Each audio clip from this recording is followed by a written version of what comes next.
كلمة مطلقة كانت هي العار اللي لصقاتو القبيلة لفاطمة الزهراء بلا ما يعرفوا الحقيقة. ولكن واحد الراجل غريب كان هو السبب في رد الاعتبار ديالها. شنو وقع في هذيك الليلة وسط الغابة، وكيفاش تحولات من محقورة لأميرة في دارها؟ القصة كتحمل مفاجآت كبيرة. ما عليكم غير تكملوا الفيديو باش تعرفوا الحقيقة كاملة. كان يا مكان في واحد الدوار بعيد كانت واحد البنت سميتها فاطمة الزهراء. كانت بنت حلال مربية ومستورة، حياتها كاملة دايزة بين الدار والواد وما كتخرج إلا للضرورة. كانت معروفة بالحشمة والرزانة وكل شي في القبيلة كيشكر فيها. واحد النهار جاو الخطاب يخطبوها لواحد الشاب سميتو عمر.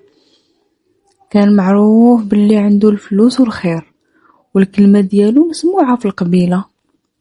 باها فرح بزاف بهاد الخطبة ووافق بلا ما يشاور بنته، حيت كان كيشوف فيه السعد اللي ما كيتعوضش.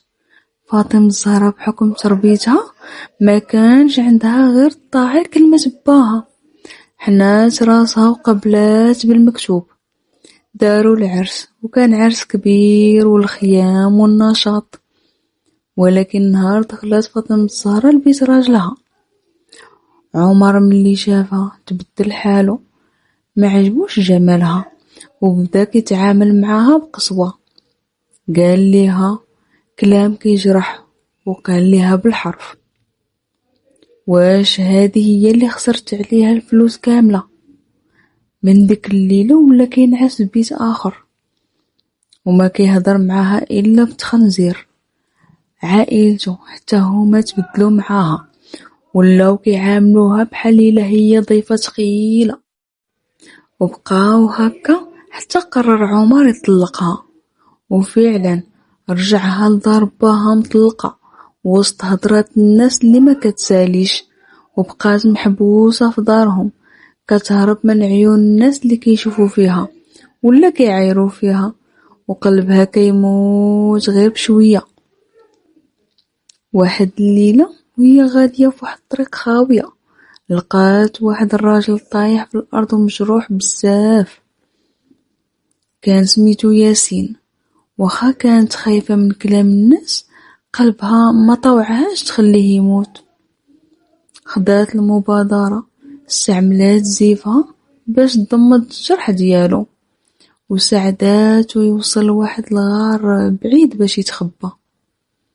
بقات فاطمة الزهراء يوميا كتمشي عنده في السر، كتدي ليه الماء والماكلة وكتداوي ليه الجرح بالأعشاب حتى برا. فهاديك الفترة تعرفوا مزيان.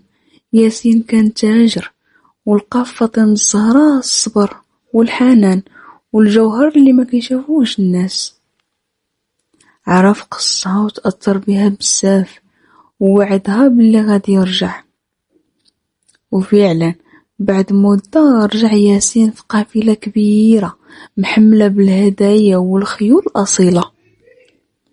دخل القبيلة ومشى ديريكت لدار فاطمة الزهراء. قدام كل شيء تقدم ليها رسميا وفرحت القبيلة كاملة، حتى دوك الناس اللي كانوا كيعايروا فيها بقاو مبهورين. ياسين عرف كيفاش يوري القبيلة كاملة باللي فاطمة الزهراء ماشي مطلقة كيف ما كانوا كيسميوها، بل هي جوهرة ضيعها اللي ما كيعرفش قيمتها. وتزوجوا وعاشوا في هناء وسرور، ولدوا وليدات وبنيتات.